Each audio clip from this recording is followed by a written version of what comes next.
what is your process behind the Insta stories? Okay, so the process is very very simple. Sometimes I would read on my phone or whatever before I go. I would like try to find the main attractions and then gather the facts. You know, when was this building constructed? What happened here, or whatever. You know, and then like get the main facts. So I'll have them and remember them. Eventually, write them down in notes sometimes. But most of the times, that doesn't even happen. In the morning, I go to the tourist info point, and they always give you a map. They show you the main attractions. They have this walking tour on the maps everywhere you go. Yeah. And then you'll see me every time I go there.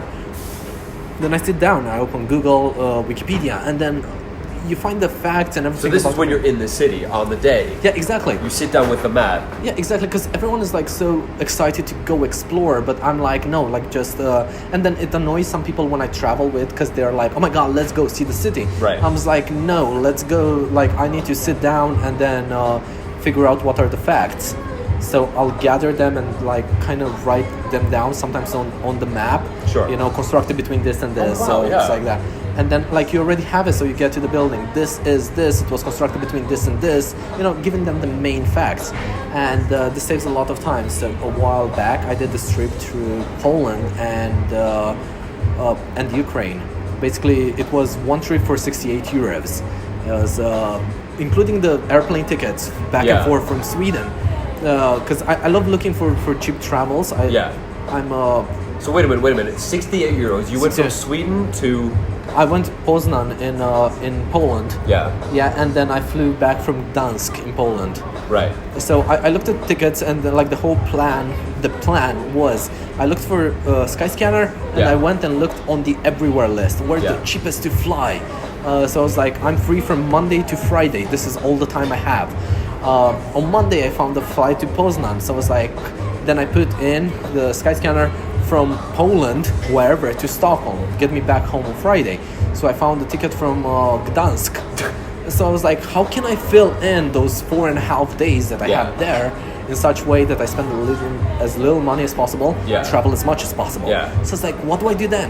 Well, then it was simple. I started, I used Bus Radar.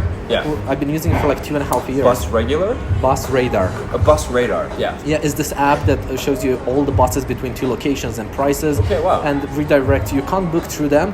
It's like Skyscanner for buses. And then it redirects you to the website. Okay. So I found like journeys overnight. In such way so I can sleep on the bus, wake up in a new city, and then, you know, go explore it and then go on the bus again. And everything ended up costing 68 euros. So I went from Poznan to Warsaw. From Warsaw I went to Lviv in Ukraine, then overnight from Lviv to Krakow, and then from Krakow I took a bus to Gdansk on the last day, you know. And so a week of traveling. It's literally like from Monday to Friday. With the plane? With the plane. Okay, so your flights and all the buses. 68 your euros. Traveling expenses. Yeah, exactly. It's like 68 euros. And then that was kind of like amazing for people, because until that point I haven't really shared prices of how much I'm traveling. So then automatically you get labeled as like, that guy is rich, that's why he can travel so much.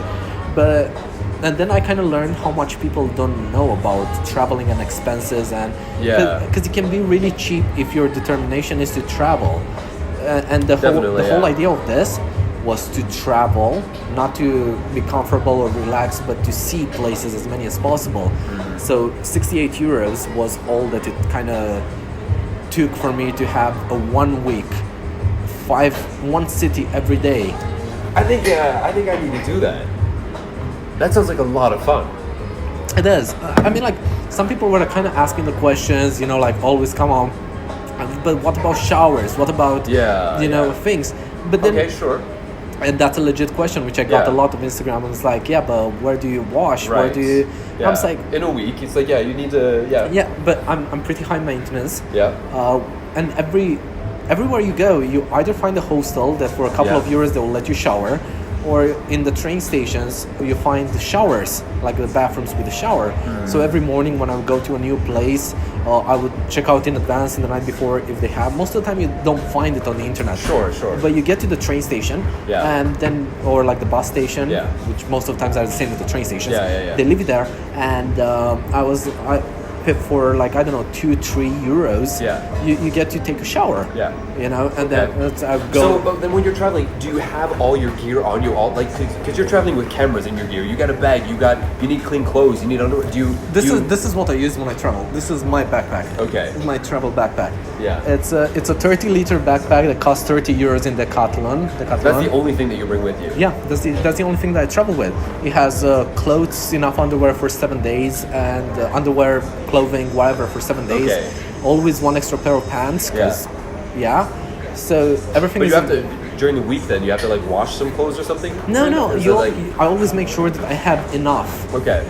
It's like if you travel like with time. In the beginning, I was packing a lot, and I had like a drop-off bag and everything. Sure. But then you kind of get used to. You put that like in a locker maybe at the train station or bus station. And then that costs so much more because the lockers are the most expensive things because everyone like uses them. I'm serious. Like in Stockholm, like to visit Stockholm, it costs like 30 euros a day. Yeah. Just to live, and then.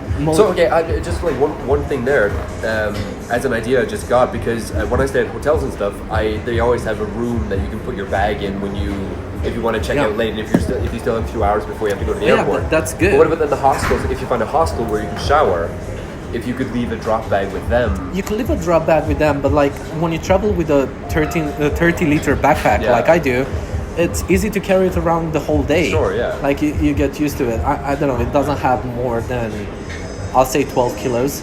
That's like the around weight in which is like I have my laptop, I have my camera, always 3 extra lenses, sometimes 2 bodies for 2 different cameras, and everything. And like with time you learn, it's like enough underwear for a week, enough socks for a week, and then I usually wear shirts or t-shirts. And those fold down neatly. So 1 pair of pants on me, 1 pair in the backpack. Then you have like the t-shirts and whatever like folded in here. And that's enough for not doing laundry for a week. If I'll stay on the road for more than 1 week, then I'll obviously stay somewhere.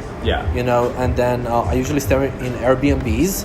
And then I always look for them to have a washing machine. That's like the essential because you get into the Airbnb, you do your laundry, and then like you can take it all over again. So what about like food? The cost of food and eating when you're out. Like how do you deal with that? Do you buy stuff at like grocery stores? I think like it depends. It really depends on where you are. You know, because a lot of people are very comfort travelers. I spend more money on coffee than I do on food in general. Because the priority is to be able to be with my laptop and be able to work or study wherever I am. And you know, like I'll go to a cafe, get a coffee, and then sit there for a while. And then food, I love street food, which is always cheap. And as well, I use Foursquare, which is this awesome app that you just search for lunch and then you put the price range. It has like $1 to $4 signs. Okay, Foursquare. Foursquare. 4 is right, like 4. F-O-U-R. Square. Okay. So I use that, and then I search for places around. And most of the times, food is not that expensive. You know, like I don't know, especially if you travel in the East, it doesn't matter where. Like I used to live in Paris for 6 months, and then I learned that food in Paris and alcohol is not expensive. Eating in restaurants, like fancy ones, is. But you can get like a falafel meal or like a kebab meal for 5 euros. You can get some of the best crepes, pancakes in town for 2.5 euros on a corner store. So, like basically, it's look around where the locals are eating. You know, go away from the touristic area, and then.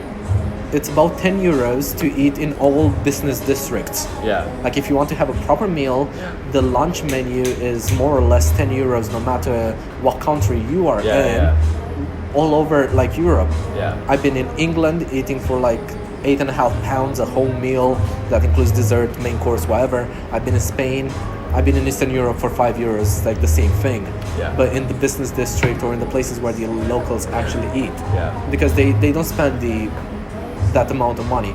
And I'm like, if you spend 68 euros on a trip, and then my whole total budget was of 200 euros for the whole trip. I didn't have more than that. I was like, whatever happens, happens. And then it ended up being with the showers and everything. I spent like and tickets and everything, like to transport in the city and wherever. It was somewhere around like 155 euros with the food and everything. For a week in 5 cities. In 5 cities in 2 different countries. Yeah, it's exactly 158 euro. Yeah, exactly. 55 euro. Yeah, 155 euro. 155 euro. Yeah, exactly. And then like that included like coffee in cafes and included that's pretty great, man. Food in restaurants. That's something that's sustainable that you could do like a lot of, and you could travel a lot then. Yeah, exactly. Because kind of no matter what job you have, you can make that type of money. Yeah. Like the camera that I'm shooting on costs so much more than that. Yeah. You know, but like compare it. Like I can eat for a whole day for the price that I would go in a touristic place and get a meal. Yeah. You know, so I think it really depends because like a lot of a lot of tourists are focused on comfort and feeling the good. Vacation thing, they want to have all the nice, they want to have... and don't get me wrong, I go on vacation too. Yeah. But that's vacation and I separate it from travel. Yeah. When I go traveling, I want to explore, I want to see. I like that, right. I want travel and vacation. Yeah, it's different. It's like last time I vacationed, it was in Sofia, Bulgaria. Yeah. And then an Airbnb, an apartment with 2 rooms in which like comfortably 4 people, like 2 double beds kind of thing. That costs 20 euros a night.